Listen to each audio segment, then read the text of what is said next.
नमस्कार सर. नमस्कार. मी जान्हवी चिल्लरगे 95व्या अखिल भारतीय मराठी साहित्य संमेलनच्या सोशल मीडिया टीमकडून आलेली आहे. तरी सर्वप्रथम तुम्ही तुमचा परिचय द्यावा. मी प्राध्यापक डॉक्टर राजकुमार मस्के, उपप्राचार्य, महाराष्ट्र उदयगिरी महाविद्यालय उदगीर. या महाविद्यालयात गेल्या 32 वर्षांपासून मी कार्यरत आहे. मारेकरी जेव्हा मातीला येतात इत्यादी पुस्तकं मी स्वतः लिहिलेली आहेत. लेखन, वाचन, प्रबोधन करणं, विद्यार्थ्यांमध्ये वाचनाची आवड निर्माण करणं हे माझे छंद आहेत. सामाजिक बांधिलकी कायम ठेवून समाजाला सतत नवनवीन विचार देणं आणि मुख्य प्रवाहात सामील करून घेणं, सामाजिक धार्मिक एकता टिकवणं आणि भेदभावापासून मुक्त करून सामाजिक परिवर्तनासाठी समाजाला दृष्टी देण्याचं काम करणं मला मनापासून आवडतं आणि ते काम मी प्रामाणिकपणे करीत आलेलो आहे. तुमची भूमिका काय आहे ह्या संमेलनामध्ये? मी महाविद्यालयाचा उपप्राचार्य आहेच, पण त्याबरोबर मराठी विभागाचा प्रमुखही आहे. 95वं अखिल भारतीय मराठी साहित्य संमेलन महाविद्यालयाच्या हिरक महोत्सवाच्या औचित्याने आपण आयोजित केलेला आहे. आदरणीय बसवराज पाटील नागराळकर साहेब, आदरणीय संजयजी बनसोडे साहेब, राज्यमंत्री महाराष्ट्र राज्य, आदरणीय तिरुके साहेब, उपाध्यक्ष मय सोसायटी उदगीर, आदरणीय प्राचार्य डॉक्टर तांबोळी सर, आदरणीय सास्तुरकर सर, जेवळीकर सर, या सर्वांच्या सहकार्याने आणि हे सर्व संमेलन यशस्वी व्हावं म्हणून 42 समित्या गठीत केलेल्या आहेत.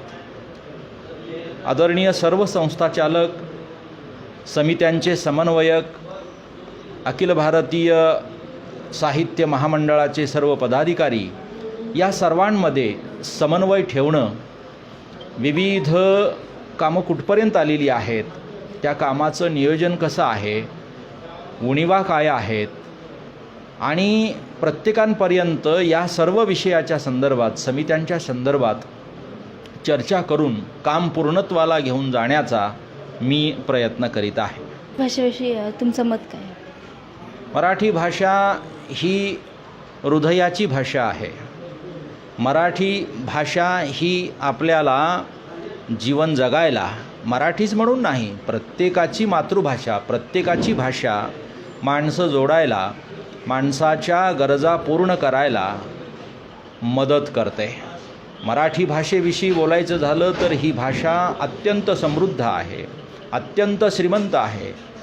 याच भाषेमध्ये महात्मा ज्योतिबा फुले यांनी ग्रंथरचना केलेली आहे. संत ज्ञानेश्वरांनी ज्ञानेश्वरी लिहिलेली आहे. संत तुकोबांनी गाथा लिहिलेली आहे. संत नामदेवांनी, संत चोखोबांनी रचना जी केलेली आहे ती मराठीमध्येच आहे. बहिणाबाई चौधरींनी सुद्धा मराठीमध्येच रचना केलेली आहे. अलीकडं आधुनिक साहित्याचा प्रवाह जो आलेला आहे, ग्रामीण साहित्याचा प्रवाह, दलित साहित्याचा प्रवाह, या साहित्य प्रवाहाने मराठी साहित्य समृद्ध केलेलं आहे.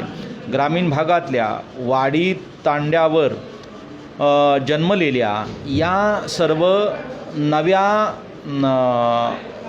युवकांनी, त्यांना जे अनुभव आले ते त्यांनी आपल्या लेखनातून प्रभावीपणे मांडलेले आहेत.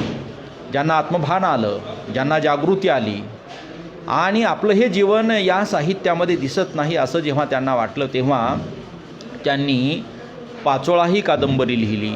त्यांनी विषवृक्षाच्या मुळ्या ही कादंबरी लिहिली. आठवणींचे पक्षीसारखं दलित साहित्य आत्मकथनातलं एक चांगलं आत्मकथन आपल्याला वाचायला मिळतं, जे आपल्या उदगीर तालुक्यातील सुल्लाळी या गावी जन्मलेले प्र. सोनकांबळे आहेत.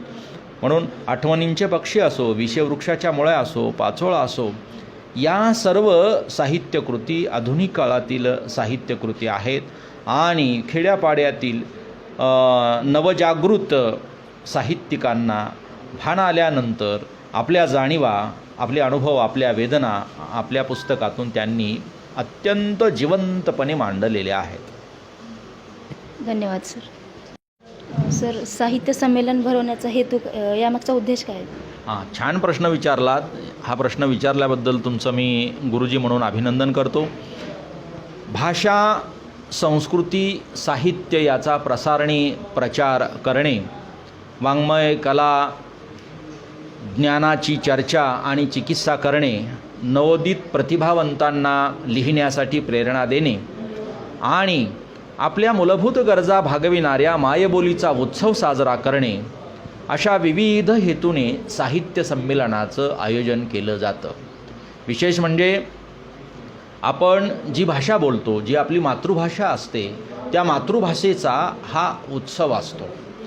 साहित्य संमेलनामध्ये जुने लेखक येतात, कवी येतात, कथाकार येतात आणि या सर्व जुन्या लेखकांना, कवीला, कथाकारांना, कादंबरीकारांना पाहून, ऐकून नवोदित साहित्यिकसुद्धा लिहिण्यासाठी प्रेरणा घेतात आणि म्हणून मग विचारांची देवाणघेवाण करावी, नवोदितांना प्रेरणा द्यावी आणि त्याचबरोबर भाषा, संस्कृती व साहित्याचा प्रचार व्हावा, आपल्याकडच्या ज्या काही चांगल्या गोष्टी आहेत ते इतरांपर्यंत पोचवाव्यात, अशा उद्देशाने साहित्य संमेलनाचं आयोजन केलं जातं.